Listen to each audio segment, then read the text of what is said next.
Olá, bem-vindos. Meu nome é Agatha Kuiper. É um prazer recebê-los aqui nesse momento especial de respostas ao questionário da MPE. Isso é sinal que vocês tomaram a decisão de participar do prêmio e que querem realmente avaliar a gestão da empresa. Essa é uma grande decisão importante e eu estou aqui para ajudá-los a esse preenchimento. Vamos então ao trabalho?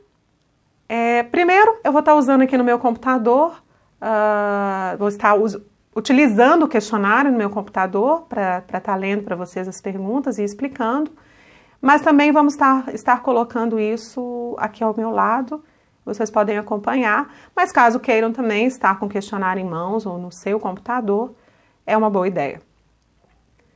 Iniciando então, o primeiro critério é liderança. Vamos começar pela primeira pergunta, e a pergunta consiste no: a missão da empresa está definida e é reconhecida pelos colaboradores? Essa pergunta a organização está querendo saber se vocês, enquanto empresários, definiram a razão de existência da empresa, se vocês estabeleceram isso de forma formal, de uma maneira por escrito, se foi comunicado aos colaboradores, a todos os colaboradores, se eles foram envolvidos e se eles têm consciência dessa missão. Basicamente, esse é o objetivo dessa pergunta. E aí, de acordo com a realidade da sua empresa, você vai responder A, no caso da missão não estar definida. B, caso a missão esteja definida, mas ainda apenas de conhecimento dos donos da empresa, ainda está apenas na cabeça. C, se a missão está definida, está registrada de forma escrita, mas apenas alguns colaboradores conhecem como nível de gerência, alguma coisa assim, não todos.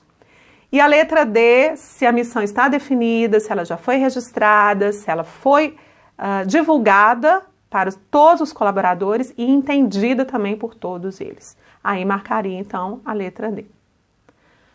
Entendido isso, caso a empresa tenha definido letra C ou letra D, que a missão realmente está registrada sob a forma escrita e foi divulgada para alguns ou para todos os colaboradores, é importante, então, preencher o campo justificativa que se encontra ao lado esquerdo da questão. Nesse campo, vocês vão ter que, então, apresentar a missão da empresa, escrever qual é a missão da empresa e dizer qual meio que vocês utilizaram para comunicar isso aos colaboradores. Segunda questão. O comportamento ético é incentivado pelos dirigentes nas relações internas e externas? Então, nesse critério, é avaliado se existem regras, se existem, na formalidade, regras claras para assegurar o comportamento ético nas relações internas, tanto entre os colaboradores e os dirigentes, quanto nas relações externas com clientes, com colaboradores, enfim, se a empresa definiu um código de conduta interna ou um regimento interno que aborde a questão ética. Então, vocês vão responder A, se não existe regras, se realmente vocês não têm nada por escrito, nada formalizado, ou até que não seja por escrito, mas que não existam regras. B, se existe um comportamento ético que é promovido por regras informais, que estão mais no boca a boca, estão mais sendo ditas do que registradas. Na letra C, o comportamento ético está definido em regras escritas, então existe mesmo um documento. E na letra D, se o comportamento ético está definido em regras escritas, que são conhecidas e praticadas por todos os dirigentes e colaboradores. Então, se essas regras foram repassadas para os funcionários, para os colaboradores, e se foram realmente entendidas. Nesse caso, basta você responder A, B, C ou D. Não existe o campo justificativa. Terceira questão. O desempenho da empresa é analisado pelos dirigentes? Bem, essa análise do desempenho da empresa visa definir quais são os objetivos e metas que a empresa tem e se o empresário acompanha o cumprimento desses objetivos. É evidente que todos os dirigentes precisam ter objetivos claros na sua empresa e acompanhar isso. A letra A é quando não existe essa análise de desempenho. Então, não existem indicadores, não existem reuniões para fazer esse tipo de análise.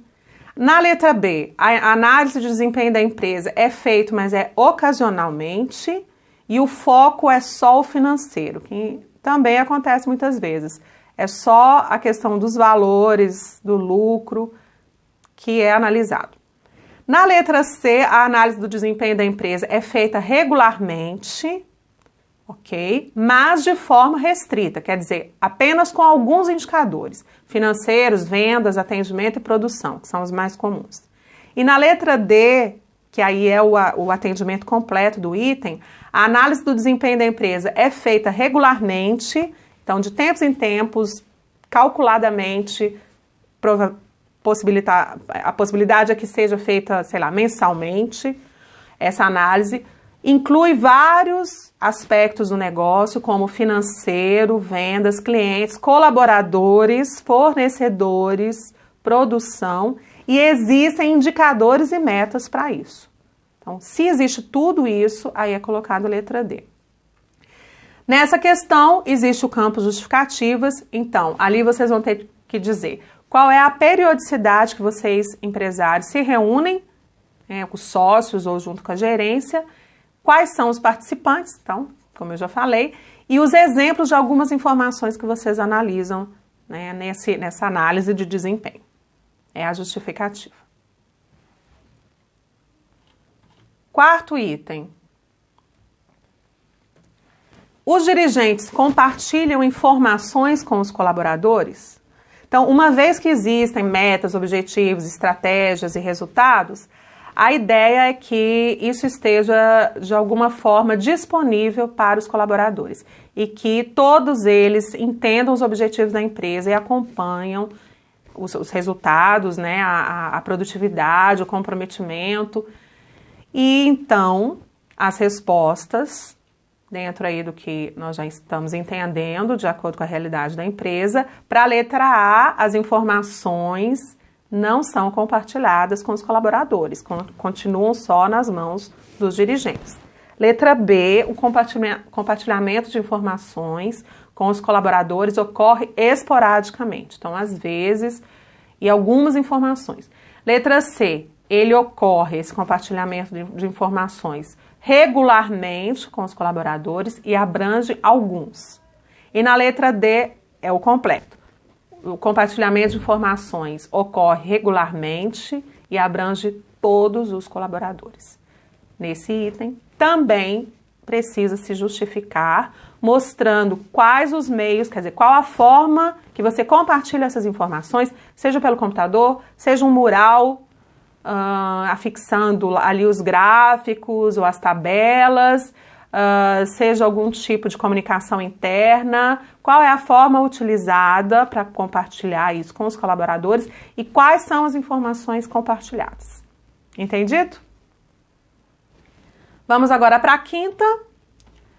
A quinta pergunta. Os dirigentes investem em seu desenvolvimento gerencial e aplicam os conhecimentos adquiridos na empresa? Essa é a pergunta com relação à capacitação gerencial dos dirigentes, o quanto eles investem nisso.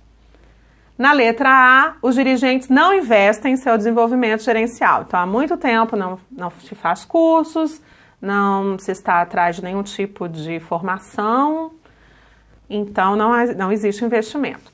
Na letra B, os dirigentes investem esporadicamente, não é uma sistemática. Esporadicamente são feitos cursos, capacitações, né, pelos próprios proprietários, mas não existe aplicação desse conhecimento na empresa. Na letra C, eles investem esporadicamente nesse desenvolvimento gerencial e aplicam os conhecimentos adquiridos na empresa, mas é esporádico. E na letra D, eles investem regularmente, então existe uma constância, isso é programado e aplicam os conhecimentos adquiridos na empresa.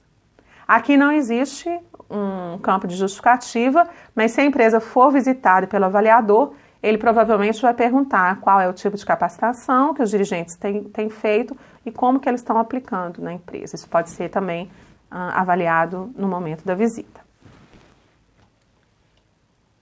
A sexta e última questão desse critério liderança diz assim: a busca de informações para identificar oportunidades de inovação incluem as fontes externas e os colaboradores são incentivados a apresentar ideias que se podem reconverter em inovações? Bem, traduzindo, isso aqui quer dizer, se o empresário busca no mercado informações para ele trazer inovações para a sua empresa, então o que tem sido feito, benchmark, o que as outras empresas do seu branch, né, da sua área têm feito, e também se o empresário incentiva os colaboradores a darem sugestões e se essas sugestões são convertidas em inovações. Na letra A, não são buscadas informações externas e nem há estímulo para que os colaboradores usem as ideias criativas. Na letra B, as informações e conhecimentos são obtidos eventualmente em relacionamentos externos. Então, às vezes, pontualmente se vai a congressos ou alguma coisa assim da área. E às vezes, internamente, os colaboradores são incentivados, mas de maneira informal. Na letra C, as informações e conhecimentos, eles são obtidos regularmente de forma externa e internamente os colaboradores são incentivados formalmente, então existe algum programa interno, como caixa de sugestões, como reuniões com os colaboradores na busca de soluções e inovações. E na letra D, as duas coisas são feitas igualmente da maneira certa. Tanto as informações são buscadas externamente de uma forma regular, estabelecida, quanto internamente os colaboradores são incentivados a apresentar ideias de uma maneira formal e, além disso, existe pelo menos um exemplo de inovação implementada a partir dessas informações. Pelo menos um exemplo. E aí é importante que, está escrito lá, é importante que a empresa, se ela tem essa constância de inovação, ela pode estar participando do outro questionário, que é o terceiro questionário, que trata das questões da inovação. Não existe o campo de justificativa, mas também o avaliador, nesse momento, ele, na visita à empresa, pode estar perguntando sobre exemplos de inovação que partiram dos funcionários ou que partiram de uma busca externa e que estão sendo aplicados na empresa. Então, empresário, empresária, terminamos o primeiro critério, liderança, as 6 primeiras questões do questionário, mas vamos então dar continuidade no próximo critério, que é estratégias e planos, num próximo vídeo. Muito obrigada!